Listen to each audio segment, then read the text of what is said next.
नमस्कार साथियों, स्वागत है आप सभी का अपने प्यारे परिवार science by Pushpendra sir YouTube channel पर। कैसे हैं सभी साथी? उम्मीद करता हूं आप सभी लोग बहुत अच्छे होंगे और स्वस्थ होंगे। आज की क्लास बहुत स्पेशल रहने वाली है उन बच्चों के लिए जिनका एग्जाम कुछ दिनों के अंदर आने वाला है, यूपी ट्रिपल एससी पीईटी का एग्जाम। मेरे प्यारे बच्चों, आप हमेशा से ये सोचते हो कि क्या हमको प्रीवियस ईयर क्वेश्चंस मिल सकते हैं, क्योंकि आपके एग्जाम के अंदर विज्ञान 5 नंबर का आता है। और मैं आज आपके सामने ये जो क्लास होने वाली है इसके अंदर यूपी पीईटी 2022 के अंदर, 2023 के अंदर जो भी आपके यूपी पीईटी के एग्जाम हुए हैं उन सभी प्रीवियस ईयर क्वेश्चंस को करवाने वाला हूं। तो आप लोग ध्यान से देखिएगा पूरी क्लास को, क्योंकि हो सकता है मैं जो आपको फैक्ट बताऊंगा क्वेश्चन के साथ साथ मैं आपको एक्सप्लेन भी करूंगा, हो सकता है इनमें से आपके एग्जाम में कोई ना कोई क्वेश्चन जरूर आए। और सोचो, अगर एक क्लास पढ़ाने से आपके 5 नंबर पक्के होते हैं तो देखने में कोई बुराई भी नहीं होनी चाहिए।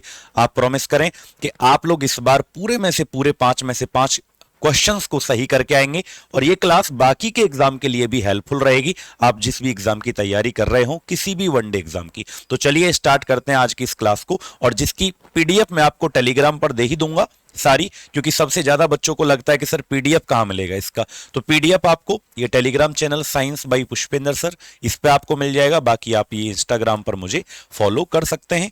चलिए पहले क्वेश्चन से स्टार्ट करते हैं। पहला सवाल आपके सामने है और पूछ रहा है कि भाई what is the SI unit of resistance. प्रतिरोध का एसआई मात्रक क्या रहेगा? तो आप याद रखें, जब भी हमने आपको कभी ना कभी, देखो आज से हम एक सीरीज भी स्टार्ट कर रहे हैं इसी चैनल पर जो कंप्लीटली थ्योरी वाली सीरीज होगी, है ना। आपके आने वाले सभी एग्जाम के लिए होगी, कोई एक एग्जाम के लिए नहीं बल्कि सारे एग्जाम के लिए होगी। और मैं यहां पर एकदम फ्री बैच की तरह, जैसे पेड बैच में पढ़ाया जाता है ना कंटेंट, वही एकदम थ्योरी पूरी की पूरी railway, SSC, one day exam, Delhi police exam, उन सभी के लिए आज से स्टार्ट करेंगे। और लगभग 1 महीने तक मैं आपको एकदम फ्री पढ़ाऊंगा पूरी की पूरी साइंस इसी चैनल पर, ठीक है। तो जो पहली बार जुड़े हैं वो सब्सक्राइब वाला बटन तो बिल्कुल दबाना मत भूलिएगा। तो what is the SI unit of resistance, प्रतिरोध का मात्रक क्या होता है? तो इसका करेक्ट आंसर आप लोग कमेंट में देते रहें वीडियो के नीचे। ओम होता है प्रतिरोध का मात्रक। देखो बेटा, प्रतिरोध करता क्या है? जब भी करंट यानी कि विद्युत धारा, करंट को आई से रिप्रेजेंट करते हैं, विद्युत धारा को आई से रिप्रेजेंट करते हैं, आई, और ये इसको आगे जाने से रोकता है। प्रतिरोध जो होता है ये किसी सुचालक के अंदर, किसी कंडक्टर के अंदर करंट को जो जाने से रोकता है उसको नाम होता है रेसिस्टेंस, प्रतिरोध। इसका मात्रक ओम होता है, ये बात आपको याद रखना है, क्योंकि एक साइंटिस्ट थे ओम, उन्होंने ही इसके बारे में बताया था, तो इसलिए इसकी यूनिट क्या पड़ गई? ओम इसकी पड़ गई, है ना। ओम्स का एक लॉ था, ओम का एक नियम भी था, है ना। और उस ओम के नियम को आपको याद रखना है, क्योंकि कई बार इससे क्वेश्चन आता है कि बताओ ओम का नियम ओम नाम के एक वैज्ञानिक ने दिया और किन के बीच में संबंध बताता है। तो बेटा एक फॉर्मूला याद रखना, ओम का लॉ होता है V का मतलब वोल्टेज, V का मतलब वोल्टेज इंग्लिश में भी, I का मतलब करंट यानी कि विद्युत धारा करंट, R का मतलब रेसिस्टेंस प्रतिरोध। तो ये किन दो चीजों के बीच में संबंध होता है? तो वोल्टेज और करंट के बीच के संबंध को एक नियम है जिसका नाम क्या है? ओम का नियम। तो ये बात याद रखना, वोल्टेज और करंट के बीच के संबंध को कौन बताता है? हमारा ओम का नियम। चले सेकंड क्वेश्चन पर। दूसरा सवाल हमारा आ गया आपके सामने। ये सवाल यूपी पीईटी 2022 सेकंड शिफ्ट के अंदर पूछा गया। Light year is the measurement of, प्रकाश वर्ष किस चीज का मात्रक है? तो कमेंट बॉक्स में वीडियो के नीचे आप लोग आंसर देते रहिएगा, ठीक है, और बताते रहिएगा। लाइट ईयर, तो देखो बेटा लाइट ईयर होता क्या है, सबसे पहले समझें कि लाइट जो होती है ना, प्रकाश, प्रकाश के द्वारा 1 साल में चली गई दूरी, 1 साल में चली गई दूरी, इसी को लाइट ईयर कहते हैं। Distance travelled by light in 1 year, इसे क्या बोला जाता है? Light year. तो इसका मतलब ये लाइट की यूनिट नहीं है, ये तो दूरी का मात्रक है, डिस्टेंस की यूनिट है। तो आंसर क्या आ जाएगा आपका? आपका आंसर आएगा कि सर प्रकाश की गति गलत, इनमें से कोई नहीं। हवाई जहाज की गति गलत, तारों स्टेलर डिस्टेंस नहीं, इनमें से कोई नहीं। ये प्रकाश के द्वारा चली गई दूरी होती है। स्पीड नहीं होती, हवाई जहाज की गति नहीं होती, नन ऑफ दीज आपका आंसर होगा, है ना। तारकीय दूरी नहीं होती, प्रकाश के द्वारा एक साल में चली गई दूरी को लाइट ईयर कहते हैं। और बेटा याद रखना, एक लाइट ईयर जो होता है ये कितने के बराबर होता है, तो 9.46 गुणा 10 की घात 18 मीटर, 15 मीटर, सॉरी 18 लिख रहा हूं, 15। तो ये जो एक्स्ट्रा फैक्ट मैं आपको बता रहा हूं ना, ये सब आपके लिए बहुत इंपॉर्टेंट है। 9.46 इंटू 10 की पावर 15 मीटर आपका होता है एक प्रकाश वर्ष के अंदर डिस्टेंस, याद रखेंगे। चलिए नेक्स्ट क्वेश्चन पर चलते हैं हम। तो ये बहुत अच्छे से आपको याद रखना है। अच्छा, अगर मैं यहां से, मैं तभी तो कह रहा हूं कि बाकी के एग्जाम के लिए भी क्लास इंपॉर्टेंट है, क्योंकि ये जो फैक्ट मैं आपको बता रहा हूं ये बहुत इंपॉर्टेंट है। अगर आपसे पूछ लेता कि बेटा पारसेक क्या होता है, भाई आने वाले एग्जाम में, तुम्हारा जो एग्जाम आने वाला है उसमें ये पूछ लेगा कि पारसेक क्या होता है, तो आप याद रखना पारसेक होता है तारों के बीच की दूरी। तारों के बीच की दूरी को हम क्या बोलते हैं, पारसेक। तारों के बीच की दूरी, distance between stars, distance between stars को हम क्या बोलते हैं, यही बोलते हैं बेटा। क्लियर। चलिए, एक पारसेक में कितना मीटर होता है, लिख लो। एक पारसेक में 3.08 गुणा 10 की घात 16 मीटर होता है। बेटा ये लिख लेना, क्या है, 16 मीटर। ठीक है, ये बहुत प्यारा सा सवाल। एक और याद रखना, मैं आपको 3-3 क्वेश्चन बता रहा हूं, क्योंकि इनमें से ही कोई ना कोई आपके एग्जाम में आएगा। 5 क्वेश्चन मैं गारंटी लेता हूं यहीं से छपवा दूंगा आपके। ठीक है, एक आता है पृथ्वी और सूरज के बीच की दूरी। पृथ्वी तथा सूर्य के बीच की दूरी को किस में मापते हैं, सूर्य के बीच की दूरी, डिस्टेंस बिटवीन अर्थ एंड सन, ये किस में मापा जाता है, तो बेटा इसका आंसर होगा एस्ट्रोनॉमिकल यूनिट, यानी कि खगोलीय इकाई में मापा जाता है। किस में मापा जाता है, खगोलीय इकाई, ये लिख लेना, खगोलीय इकाई में मापा जाता है। ठीक है, और एक खगोलीय इकाई एयू से दर्शाते हैं, एस्ट्रोनॉमिकल यूनिट बराबर 1.5 गुणा 10 की घात 11 मीटर होता है।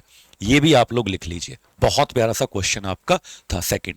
अब चलते हैं थर्ड। तो अब तो तुम इसको उड़ा दोगे, अब तो उड़ा दोगे। अभी समझाया था, क्या समझाया था भाई मैंने अभी आपको, light year is the unit of क्या, प्रकाश वर्ष। ये सवाल देखो 2021 के अंदर पूछा गया है आपका 24/8।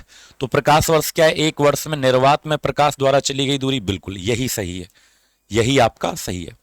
ठीक है, एक वर्ष में निर्वात में ध्वनि नहीं प्रकाश के द्वारा चली गई दूरी। तो राइट आंसर क्या हो जाएगा बेटा, ए आपका हो जाएगा। अच्छा, प्रकाश की जो चाल होती है निर्वात में, कमेंट बॉक्स में बताओ कितनी होती है। तो याद रखना लाइट की स्पीड कितनी होती है, 3 गुणा 10 की घात 8 मीटर पर सेकेंड होती है। और सबसे तेज लाइट प्रकाश की चाल वैक्यूम निर्वात में ही होती है। निर्वात का मतलब होता है नो मीडियम, कोई माध्यम नहीं। और प्रकाश को गमन करने के लिए, जाने के लिए कभी किसी मीडियम की जरूरत नहीं पड़ती। साउंड को पड़ती है, ध्वनि को, लेकिन लाइट को कभी नहीं पड़ती। ये बात आपको याद रखनी है।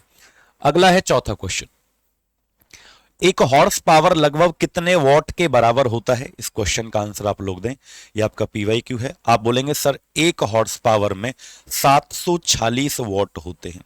एक हॉर्स पावर में कितने वॉट होते हैं, 746। हॉर्स पावर है क्या, ये पावर की ही यूनिट है। मशीन वगैरह जो होती हैं, पावर उनकी क्षमता या शक्ति का जो मात्रक होता है वो हॉर्स पावर आपका होता है ना। वैसे तो यूनिट वॉट होता है, पावर का जो फॉर्मूला होता है ना, ये होता है कार्य बटे समय। आपने कितना काम किया, कितने समय में किया, डिवाइड दे दो, भाग दे दो, वही पावर आ जाता है, शक्ति। यूनिट क्या होती है इसकी, वैसे तो यूनिट जो होता है वो वॉट होता है, मात्रक वॉट। लेकिन एक हॉर्स पावर में 746 वॉट। एक किलोवाट में कितने वॉट, कमेंट में बताओ। एक किलोवाट में कितने वॉट होते हैं, तो आप याद रखना 1000 वॉट होते हैं। 1 किलोवाट में 1000 वॉट आपके होते हैं, ये बात आपको याद रखनी है। क्लियर। आगे बढ़ते हैं, इससे आगे पांचवा क्वेश्चन, किसी चालक का प्रतिरोध, अभी जो हम बात कर रहे थे रेसिस्टेंस, क्या करता है रेसिस्टेंस, विद्युत धारा को आगे जाने से रोकता है, उसके मार्ग में रुकावट का काम करता है, रोकता है उसको आगे जाने से। करंट को किससे रिप्रेजेंट करते हैं, विद्युत धारा को आई से दर्शाया जाता है। तो किसी चालक का प्रतिरोध निम्नलिखित में से किस कारक पर निर्भर नहीं करता। भाई मान लीजिए मैंने कहा कि ये वायर में करंट जा रहा था, विद्युत धारा, इसको रेसिस्टेंस प्रतिरोध जाने से रोक रहा था। प्रतिरोध का मात्रक ओम होता है बेटा। तो ये किस चीज पे डिपेंड नहीं करता, देखो इस तार की लंबाई पे करेगा। जितना लंबा तार होगा उतना प्रतिरोध अधिक होगा। लंबाई ज्यादा होगी तो ये भी ज्यादा होगा, लंबाई कम होगी तो ये भी कम होगा। Area of cross section, length हो गया, एरिया ऑफ क्रॉस सेक्शन, बिल्कुल एरिया कहते हैं, जैसे मान लो बेटा ये तार है, ये जो उंगली में घुमा रहा हूं ना, इसे एरिया, मोटाई, इस पे भी डिपेंड करता है। जितना मोटा ये होगा, एरिया जितना ज्यादा होगा उतना प्रतिरोध कम होगा। ये व्युत्क्रमानुपाती होता है एरिया के, क्षेत्रफल के। अगर ये कम है, ये कम, तो फिर आर ज्यादा होगा।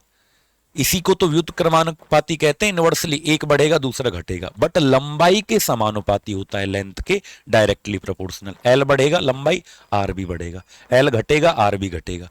ए बढ़ेगा एरिया, ए बढ़ेगा आर कम होगा, ए कम होगा आर ज्यादा होगा। क्लियर?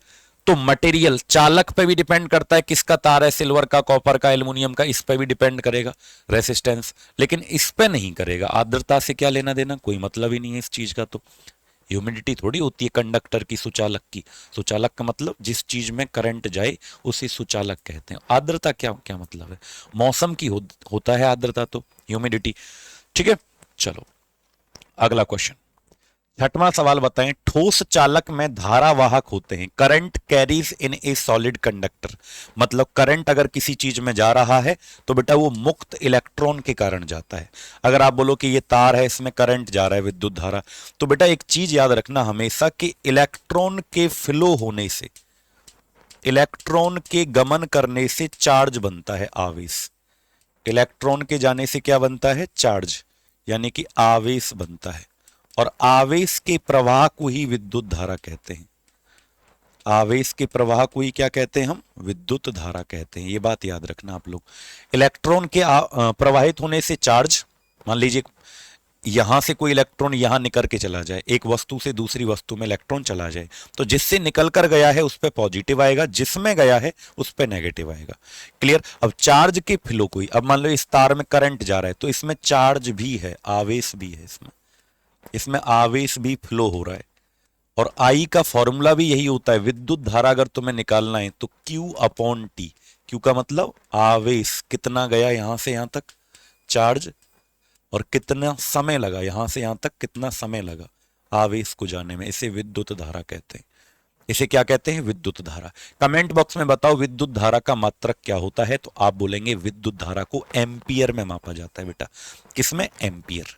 और विद्युत धारा को किस यंत्र से मापते हैं, ये भी पूछ लेगा कि कौन से यंत्र से मापा जाता है करंट को, तो अमीटर एक यंत्र है बेटा। अमीटर नाम का एक यंत्र है जो मापता है। और यूनिट क्या बताई मैंने आपको, एम्पियर। कितने एम्पियर का करंट है, 10 एम्पियर, 20 एम्पियर, तो वो अमीटर नाम के एक यंत्र से मापते हैं।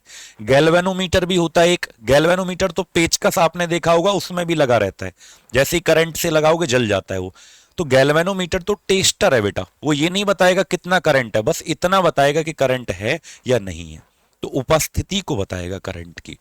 चले 7वां क्वेश्चन, बिजली का प्रवाह सर्किट में कब होता है, भाई करंट का फ्लो होगा जब स्विच ऑन कर दोगे। इतना सा आसान सा क्वेश्चन है ये तो, देखो पीटी में आया हुआ है भाई, स्विच ऑन करोगे तभी तो करंट होगा, और स्विच ऑफ है तो फिर करंट कैसे चला जाएगा, एक बात बताओ। इतना आसान क्वेश्चन पूछ लिया। 8वां क्वेश्चन बताओ, निम्नलिखित में से कौन सा इंद्रधनुष के 7 रंगों में से देखो ये सवाल बहुत इंपॉर्टेंट है क्योंकि मैं इसको ज्यादा एक्सप्लेन करने वाला हूं। देखो इंद्रधनुष के 7 रंग जो होते हैं वो होते हैं बेटा VIB GOYOR। आर का मतलब रेड, लाल रंग, इंग्लिश में लिखते रहना जो इंग्लिश वाले हैं। ओ का मतलब ऑरेंज, मैं हिंदी में लिख देता हूं संतरी, क्योंकि ज्यादातर हिंदी माध्यम वाले स्टूडेंट होंगे। येलो मतलब पीला, ग्रीन मतलब हरा, ब्लू मतलब नीला, ठीक है लिखते रहो। इंडिगो मतलब आसमानी, आसमानी, ठीक है। वॉयलेट, V फॉर वॉयलेट मतलब बैंगनी। तो ये 7 रंग हमारे होते हैं। तो अब आप ये बताओ कि इनमें से कौन नहीं है, तो आप बोलेंगे सर इनमें से वॉयलेट है, ऑरेंज है, व्हाइट है क्या, व्हाइट नहीं, व्हाइट कलर तो नहीं है भैया, व्हाइट रंग नहीं है इसके अंदर, देखो व्हाइट नहीं है, 7 रंग होते हैं ये बेटा। 7 रंग में लाल रंग जो होता है, खतरे के निशान आपने देखे होंगे, डेंजरस जो होते हैं चिन्ह, वो लाल क्यों बनाए जाते हैं, क्योंकि वो दूर से ही दिखेंगे। लाल रंग की तरंग दैर्घ्य ज्यादा होती है, वेवलेंथ, और जिस चीज की तरंग दैर्घ्य ज्यादा होती है वो दूर से ही दिखता है, ठीक है। तो क्या ज्यादा होगा इसका, वेवलेंथ, यानी तरंग दैर्घ्य, वेवलेंथ जो होती है इंग्लिश में वो अधिकतम होती है इसकी बेटा, क्या होती है, मैक्सिमम जिसे कहते हैं। लेकिन सबसे कम किसकी होती है, इसकी सबसे कम तरंग दैर्घ्य, नीचे वाले की सबसे कम तरंग दैर्घ्य, वेवलेंथ जो है वो क्या हो जाएगी, मिनिमम, उसकी सबसे अधिक, इसकी सबसे कम। अच्छा, जिसकी तरंग दैर्घ्य ज्यादा है उसकी आवृत्ति कम होगी, सीधी सी बात है, फ्रीक्वेंसी। आवृत्ति और तरंग दैर्घ्य एक दूसरे के उल्टे होते हैं। तो बेटा याद रखना, लाल रंग की अगर मैं पूछूं कि आवृत्ति क्या होगी, फ्रीक्वेंसी सबसे कम, सबसे कम, क्योंकि ये दोनों एक दूसरे के उल्टे होते हैं। फ्रीक्वेंसी क्या होगा, फ्रीक्वेंसी सबसे कम होगा बेटा, और इसकी फ्रीक्वेंसी ज्यादा होगी सबसे, इसकी जो आवृत्ति है वो क्या होगा, सबसे ज्यादा। फ्रीक्वेंसी इसकी क्या हो जाएगी बाबू, सबसे ज्यादा हो जाएगी। क्लियर, बताओ समझ में आया आप लोगों को ये क्वेश्चन, बहुत बढ़िया तरीके से बेटा क्लियरली याद रखना। इंद्रधनुष जो बनता है तो कौन सी घटना होती है प्रकाश की, तो आप याद रखना अपवर्तन की घटना होती है। तीन घटनाएं होती हैं, अपवर्तन होता है, रिफ्रैक्शन, तो ऑप्शन में इन तीनों में से कोई एक ही दिखेगा, या फिर डिस्पर्दन, वर्ण विक्षेपण कहते हैं इसको, वर्ण विक्षेपण। सात रंग अलग अलग दिखते हैं ना, तो उसको डिस्पर्जन ऑफ लाइट कहते हैं, डिस्पर्जन। एक होता है रिफ्लेक्शन, परावर्तन भी होता है। तो हालांकि तुमको ये सबसे ज्यादा दिखेगा बीच वाला, तो बीच वाला ऑप्शन टिक कर देना कि इंद्रधनुष किस घटना से बनता है, तो डिस्पर्जन। हालांकि अंदर उसमें जो बारिश की बूंद से बनता है इंद्रधनुष, तो उसमें रिफ्लेक्शन भी होता है, अपवर्तन, परावर्तन, वर्ण विक्षेपण। तो बीच वाला तुमको ज्यादातर ऑप्शन में दिखेगा, उसी को टिक कर देना। चले नौमा, तो इस क्वेश्चन का आंसर समझ में आ गया बेटा।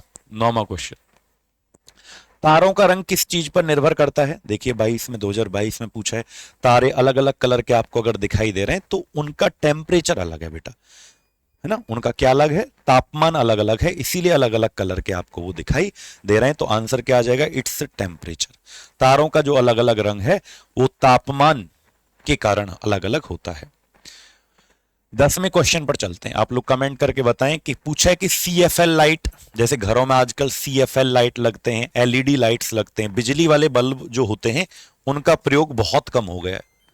बिजली वाले बल्बों का प्रयोग क्या हो गया है, बहुत कम। तो CFL या LED लाइट जो होती है उसमें क्या भरा जाता है, ट्यूब लाइट में क्या भरा जाता है, तो कौन सी गैस भरी जाती है। देखो बेटा, टंगस्टन तो कुछ नहीं है, ये तो बल्ब के अंदर जो स्प्रिंग होती है बिजली वाला बल्ब, उसमें टंगस्टन का प्रयोग करते हैं, तो गलत हो गया। Mercury is the right answer. CFL light या ट्यूब लाइट में मरकरी के वेपर्स भरे जाते हैं, पारे के वाष्प।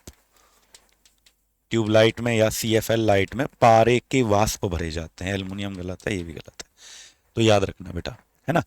तो CFL की फुल फॉर्म होती है कॉम्पैक्ट फ्लोरोसेंट लैंप।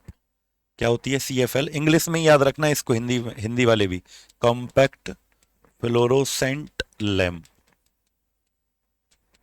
सारे जितने भी फैक्ट में याद करवा रहा हूं ना एक्स्ट्रा, ये सब बहुत इंपॉर्टेंट है आपके लिए। LED का फुल फॉर्म बताओ, लाइट एमिटिंग, ये लिख लेना बेटा अपनी कॉपी में, और PDF टेलीग्राम से ले लेना, लाइट एमिटिंग डायोड, ठीक है।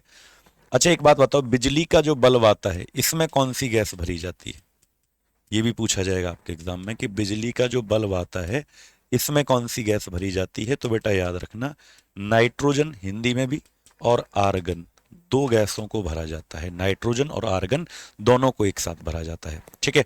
अच्छा एक बात बताओ, जैसे गलियों में जो लाइट लगी रहती हैं, स्ट्रीट लाइट कहते हैं उनको, क्या कहते हैं, गली में जो लाइट लगी रहती है स्ट्रीट लाइट, इसमें कौन सी गैस को भरा जाता है। तो बेटा याद रखना, थोड़ा सा कलर पीला होता है, आपने देखा होगा गलियों में जो उजाला आता है पीले रंग का सा होता है थोड़ा सा, तो बेटा वो होता है स्ट्रीट लाइट। सोडियम एक धातु है, सोडियम के वाष्प वेपर्स भरे जाते हैं गलियों में। तो ये तीनों चारों क्वेश्चंस आपको याद हो जाने चाहिए। क्लास अच्छी लग रही है तो चैनल को सब्सक्राइब तो करना मत भूलना, और वीडियो को लाइक। ऐसी ही आज से थ्योरी की भी स्टार्ट हो जाएगी, बेसिक से थ्योरी आपको एडवांस तक पढ़ाया जाएगा। 11वां क्वेश्चन बताओ बेटा, लैक्टोमीटर निम्नलिखित में से किस सिद्धांत पर काम करता है। लैक्टोमीटर पहले तो सुनो करता क्या है, ये दूध की शुद्धता को बताता है, प्योरिटी ऑफ मिल्क, दूध की शुद्धता को बताता है ये। और ये आर्किमिडीज का सिद्धांत, एक आर्किमिडीज साइंटिस्ट हैं, उन्होंने ये प्रिंसिपल दिया था। आर्किमिडीज ने तैरने का सिद्धांत भी दिया था। इन्होंने कहा था कि पानी है, उसमें कोई चीज को जब डालते हैं तो नीचे से जो पानी है या कोई भी लिक्विड है वो एक फोर्स लगाता है, एक बल लगाता है, जैसे बियॉन्ड फोर्स, उत्प्लावन बल के नाम से जिसको जानते हैं, है ना, बियॉन्ड। तो इन्हीं के द्वारा कहा गया था, उत्प्लावन बल जो लगता है लिक्विड, द्रव के द्वारा। फिर इन्होंने इसको दिया दूध की शुद्धता। अब मैं कुछ यंत्र आपको याद करवा रहा हूं, जैसे बहुत बार जो एग्जाम में पूछे जाते हैं, वो पूछा जाता है कि हाइड्रोमीटर क्या करता है। हिंदी में नाम वही रहेगा बेटा, ये घनत्व को बताता है बेटा, किसी लिक्विड का, किसी द्रव का, दूध का भी घनत्व है, तो घनत्व को मापने का यंत्र हाइड्रोमीटर। अगर आपको कोई पूछे कि हाइग्रोमीटर क्या करता है, हाइग्रोमीटर, तो ये कहीं ह्यूमिडिटी, ये क्या बताता है, ह्यूमिडिटी यानी कि आर्द्रता को बताता है। क्या बताता है भैया, ये आर्द्रता को बताता है। अगला है मान लीजिए अल्टीमीटर, एक यंत्र है अल्टीमीटर, ये हाइट बताता है बेटा। ये क्या बताता है, हाइट यानी कि ऊंचाई बताता है। तो कुछ डिवाइस भैया याद रखना आप लोग हमारी तरफ से। स्पीडोमीटर, स्पीडोमीटर तो आपको पता है चाल बताता है, स्पीड, किसी वाहन की स्पीड। ऑडोमीटर क्या करता है, तो आप याद रखना, ऑडोमीटर दूरी, डिस्टेंस को बताता है बेटा। तो ये चारों पांचों यंत्र जो है वो बेटा याद कर लो आप लोग, ठीक है। चलो 12वां क्वेश्चन बताओ जल्दी से प्यारे प्यारे बच्चों। कहता है कि विच of the following acid is used in car batteries. Car की जो बैटरी होती है उसमें कौन सा एसिड भरा जाता है, केमिकल। घरों में इन्वर्टर वाली जो बैटरी आती है उसमें भी सेम चीज भरी जाती है, तो आप बोलेंगे सर उसके अंदर सल्फ्यूरिक अम्ल भरा जाता है, जिसे तेजाब कहते हैं। बैटरियों वाला तेजाब, बैटरियों वाला जो तेजाब होता है वो इसी को कहते हैं। H2SO4 इसका फॉर्मूला होता है। हालांकि इसे अम्लों का राजा भी कहते हैं, अम्लों या रसायनों का राजा, किंग ऑफ केमिकल्स या किंग ऑफ एसिड इसको बोला जाता है। याद रखना बेटा, है ना, बहुत अच्छे से। अच्छा एक सवाल और बनता है इससे बेटा, H2SO4 से, इसे थोता का तेल कहते हैं। थोता का तेल, ऑयल ऑफ विट्रियोल। क्यों, क्योंकि इसकी दिखावट, थोता का मतलब होता है फेक, झूठा, दिखावटी, तो इसकी दिखावट जो है वो तेल के जैसी है, बनावट तेल के जैसी है, इसके भौतिक गुण तेल के जैसे हैं। ऑयल ऑफ विट्रियोल, रासायनिक रूप से तेल नहीं है, कहीं सोचो बालों में लगा लिया तेजाब, नहीं, दिखावट, कपड़ों पे गिर जाए तेल के जैसे दाग लग जाते हैं, तो ये इसीलिए इसको सल्फ्यूरिक अम्ल को ऑयल ऑफ विट्रियोल बोला जाता है, ठीक है। अच्छा एक बात बताओ, हाइड्रोक्लोरिक एसिड कहाँ पाया जाता है, पेट के अंदर, HCl, हाइड्रोक्लोरिक। पेट बनाता है जठर रस, जठर रस में क्या पाया जाता है, गैस्ट्रिक जूस में HCl। एसिटिक अम्ल क्या होता है, सिरके में पाया जाता है एसिटिक अम्ल। एसिटिक को ही क्या कहते हैं, इथेनोइक भी कहते हैं। एसिटिक अम्ल को विनेगर, सिरके में पाया जाता है, इथेनोइक भी इसका नाम होता है। 13वां क्वेश्चन बताओ। देखो एसिड वाले क्वेश्चन, एसिड वाले चैप्टर से आपके पेपर में बहुत क्वेश्चन आते हैं पीटी में, आप खुद देख लीजिए, 4-5 क्वेश्चन लगातार आएंगे 2021-22 में, ठीक है। तो एसिड वाला टॉपिक जरूर पढ़ के जाना, चाहे भले ही तुमको थ्योरी पढ़ना पड़ जाए, यूट्यूब से सर्च कर लेना acid base and salt by Pushpendra sir. तो इस चैप्टर की प्लीज मेरे कहने से थ्योरी जरूर पढ़ के जाना बेटा, सारा पढ़ाया हुआ है, जितना भी है ना सब नोट से आता है एकदम। नींबू का खट्टा स्वाद किसके कारण होता है, तो बेटा नींबू जो होता है उसमें पाया जाता है सिट्रिक अम्ल। नींबू हो गया, संतरा हो गया, तो जो खट्टे फल होते हैं ना उनमें ज्यादातर सिट्रिक अम्ल पाया जाता है। एसिटिक अम्ल अभी बताया, सिरके में पाया जाता है, विनेगर कहते हैं। एसिटिक का दूसरा नाम होता है इथेनोइक अम्ल, इथेनोइक, फॉर्मूला होता है CH3COOH।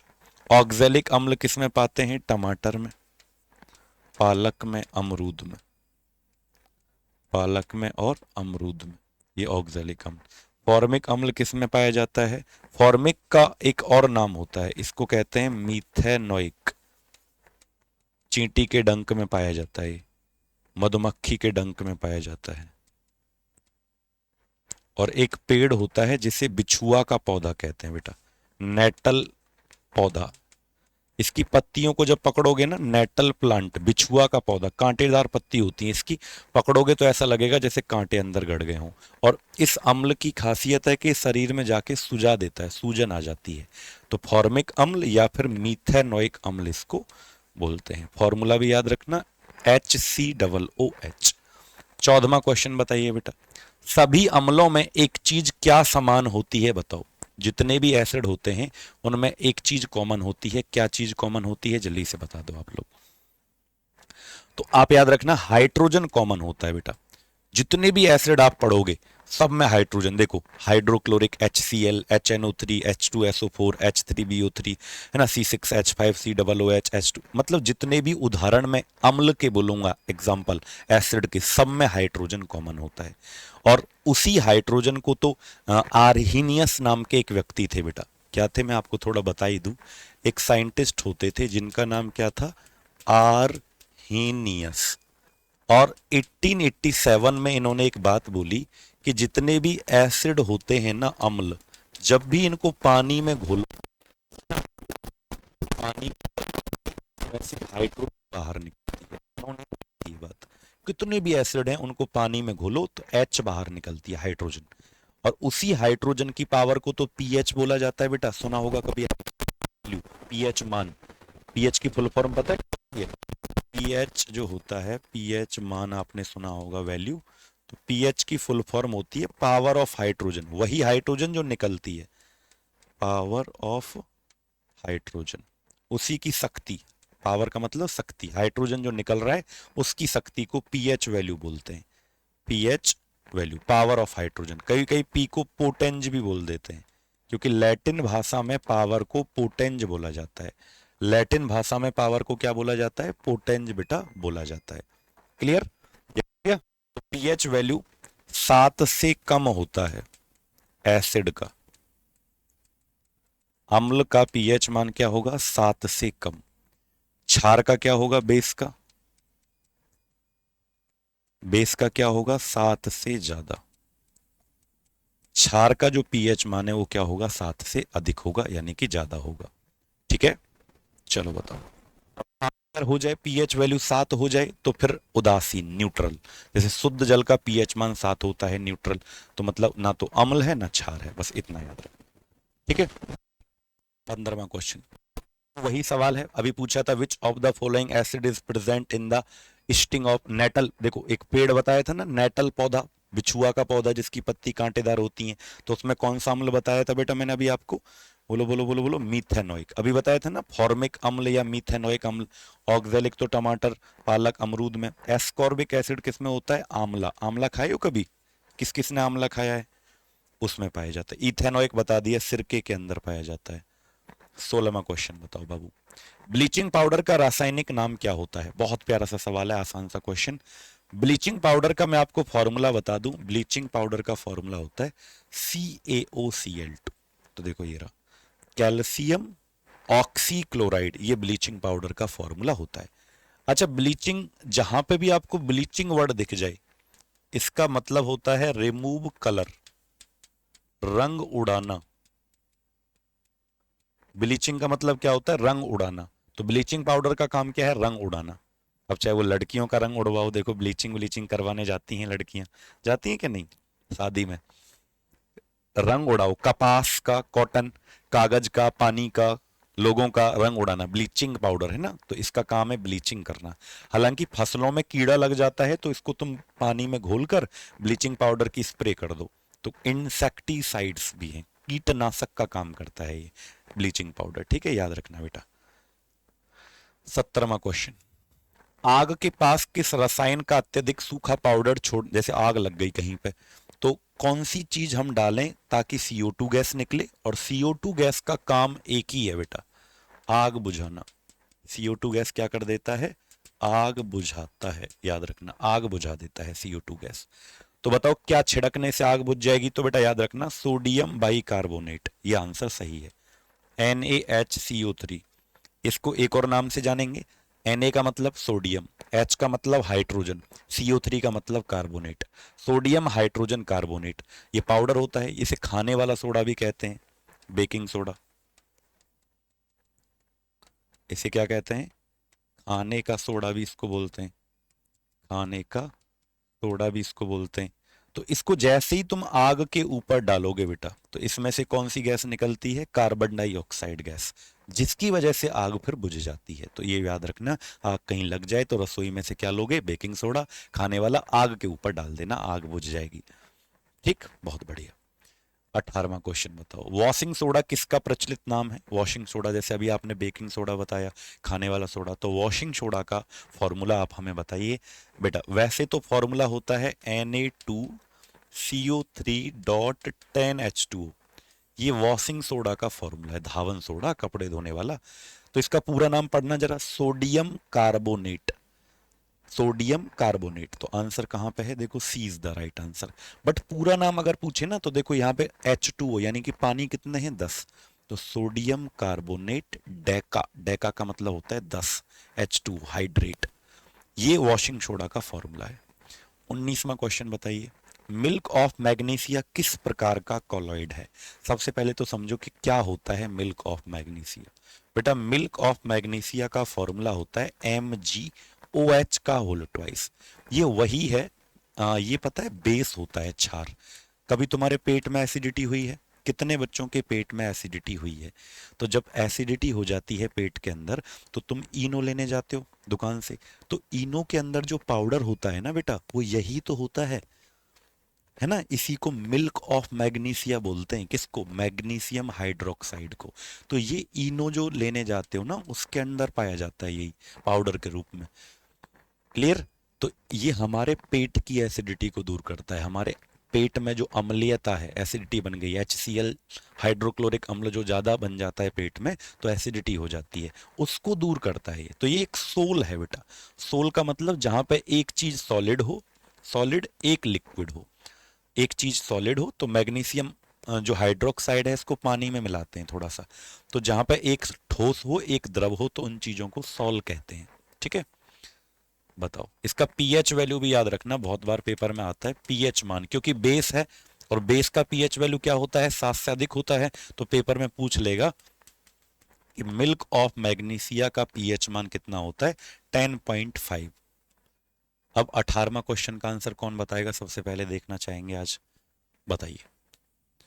18 का 20वां क्वेश्चन कह रहा हूं, the percentage of pure gold in 18 carat gold, 2021 में क्वेश्चन पूछा गया।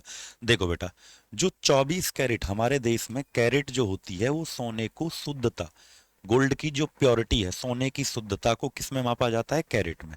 24 कैरेट का जो गोल्ड होता है वो 100% प्योर होता है। तो आपसे पूछा है कि 18 कैरेट गोल्ड कितना प्योर होगा। तो बेटा, एक एक नियम वाला क्वेश्चन है, 100 में भाग दो 24 से, गुणा करो 18 से। तो जब आप इसको सॉल्व करोगे ना काट पीट के, तो ये 75% आपका आंसर आएगा। कितना आएगा? 75%। बेटा देखो, एक बात बताऊं तुमको, कि सोने को 24 कैरेट का नहीं दे सकता कोई दुकानदार। तुम जाओ कि भाई मेरी जो चेन है 24 कैरेट की बना दो, नहीं बना पाएगा। क्यों? क्योंकि 24 कैरेट का गोल्ड इतना ज्यादा शुद्ध होता है कि एकदम खिंचता है, रबड़ की तरह खिंचता है, बहुत मुलायम होता है, सॉफ्ट। तो गोल्ड में ऐसा क्या मिलाते हैं उसको मजबूत करने के लिए, उसको हार्ड बनाने के लिए? तो गोल्ड में, याद रखना, गोल्ड में कॉपर को मिलाया जाता है ताकि उसको हार्ड करें, तांबा मिलाया जाता है, तब जाके वो सोना आपको बना के देता है। कहीं ना कहीं थोड़ा बहुत तांबा होगा। तो इसलिए 24 कैरेट गोल्ड के आभूषण नहीं बनते, उसमें कॉपर को ऐड किया जाता है। और अगर कॉपर ज्यादा है, मान लीजिए बेईमान है दुकानदार एकदम, अगर 70% कॉपर मिला दिया और 30% ही गोल्ड है, तो फिर उसको गोल्ड नहीं बोलेंगे, तो फिर उसको बोलेंगे रोज गोल्ड। तो फिर उसको क्या बोलेंगे? Rose gold. Rose gold English में भी क्या बोलेंगे? Rose gold. क्लियर? गोल्ड को धातुओं का राजा कहते हैं, ये भी याद रखना है आपको। King of metals, king of metals यानी कि धातु का जो राजा होता है, वो किसे कहा जाता है? गोल्ड को ही कहते हैं। क्लियर? अच्छे से याद हो गया बेटा। मूर्खों का सोना किसे कहते हैं? कमेंट करके आप लोग बताना वीडियो के नीचे। मूर्खों का सोना, चलो मैं ही बता देता हूं, तुम कहीं गलती कर दो। नकली सोना लोग पहन लेते हैं आजकल गांव में, तो भैया ऐसे कहते हैं चुरा लेगा, छीन लेगा कोई, तो नकली सोना पहन के चले जाते हैं शादियों में। तो बेटा, मूर्खों का सोना FeS2, आयरन सल्फाइड। देखो हिंदी में नाम बेटा वही रहता है, आयरन सल्फाइड या आयरन पायराइट को मूर्खों का सोना कहते हैं। नाम याद रखना, पेपर में बहुत बार आता है। 21वां क्वेश्चन बताओ, भोजन के डिब्बे पर जिंक के स्थान पर, जैसे भोजन के डिब्बे हैं, खाना पैक हो रहा है तो उसमें जिंक, जो बर्तन होता है वो जिंक का ले लिया, जिंक एक मेटल है, धातु, तो उसके स्थान पर और किस धातु का लेपन किया जा सकता है?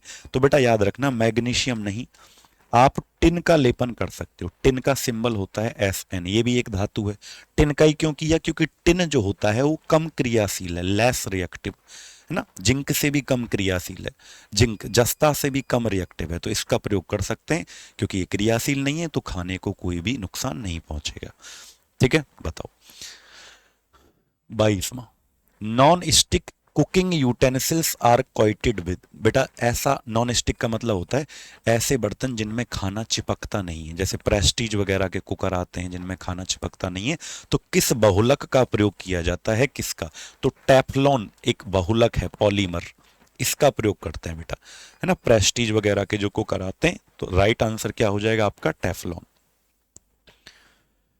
विच of the following is not a vegetable fibre? कौन सा एक वनस्पति रेशा नहीं है, यानी कौन ऐसा है जो वनस्पति पेड़ पौधों से नहीं बना? तो नायलॉन नहीं बनता बेटा, नायलॉन नहीं बनता, पेड़ पौधों से थोड़ी बनता है नायलॉन, ये तो एक फाइबर पॉलीमर है। नायलॉन आर्टिफिशियल है, ऐसा थोड़ी है कि नायलॉन पेड़ पौधों से बनता है, नेचुरल नहीं है। नायलॉन की खोज की गई थी, एक जगह है न्यूयॉर्क और एक शहर है लंदन। तो न्यूयॉर्क और लंदन, इन दोनों को ट्विन सिटी कहते हैं, जुड़वा शहर। तो यहां पे इसकी खोज हुई थी, तो इसलिए इसका नाम क्या पड़ गया? दोनों, दोनों से मिलकर बना हुआ है, दोनों से मिलकर बना है नायलॉन, यानी न्यूयॉर्क प्लस लंदन। तो नायलॉन से कपड़े भी बनाए जाते हैं, टूथ ब्रश, मंजन ये जो करते हो, ब्रश जो है वो भी बनाए जाते हैं नायलॉन से, टायर भी बनाए जाते हैं। ठीक है, 24वां क्वेश्चन कहता है विच of the following animal has well developed water vacuolar system?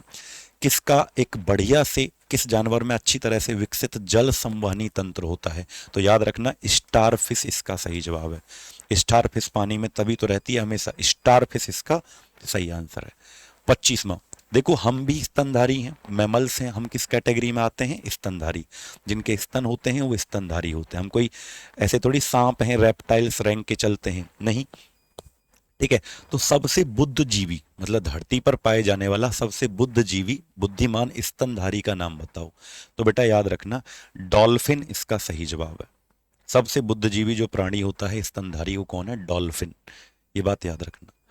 26वां question बताओ, पादप कोशिकाएं भित्ति निम्नलिखित में से किससे बनी होती हैं? प्लांट सेल वॉल, ये तो बहुत प्यारा सा सवाल है। प्लांट सेल वॉल जो होता है वो किस चीज का बनता है? बताओ, प्लांट सेल वॉल किसका बनता है? अब इसका इसका होमवर्क में क्वेश्चन देना, क्योंकि हर कोई जानता है कि प्लांट सेल वॉल किसका बनता है। अरे भैया, पादप कोशिका भित्ति किस चीज की बनती है तुम नहीं जानते? इसका होमवर्क में देना। हम अगले सवाल पर चलते हैं, कुछ तो होमवर्क तुमको भी करना पड़ेगा ना भाई। 27वां question, where do plants mainly get their nutrition from? देखो पेड़ पौधे जो होते हैं वो कहाँ से अपना भोजन प्राप्त करते हैं? क्लोरोफिल से, लाइट से, या सॉइल से? तो बेटा मिट्टी से। अब मिट्टी में ही नहीं होगा तो पेड़ पौधे लाइट का ही क्या करेगा जब मिट्टी ही नहीं है उसके नीचे? तो सबसे ज्यादा जो अपना भोजन प्राप्त करते हैं, पोषक तत्व, तो वहीं से मिलते हैं, नाइट्रोजन, फास्फोरस, कुछ भी है मिट्टी से ही प्राप्त होगा, सॉइल से। 28वां, पौधे का विकास किसके प्रभाव, plant growth is affected by? देखो बेटा, पेड़ पौधों को भोजन बनाने के लिए सूरज का प्रकाश चाहिए, और फोटोसिंथेसिस, प्रकाश संश्लेषण की प्रक्रिया होती है सुबह, तब पेड़ पौधे अपना खाना बनाते हैं।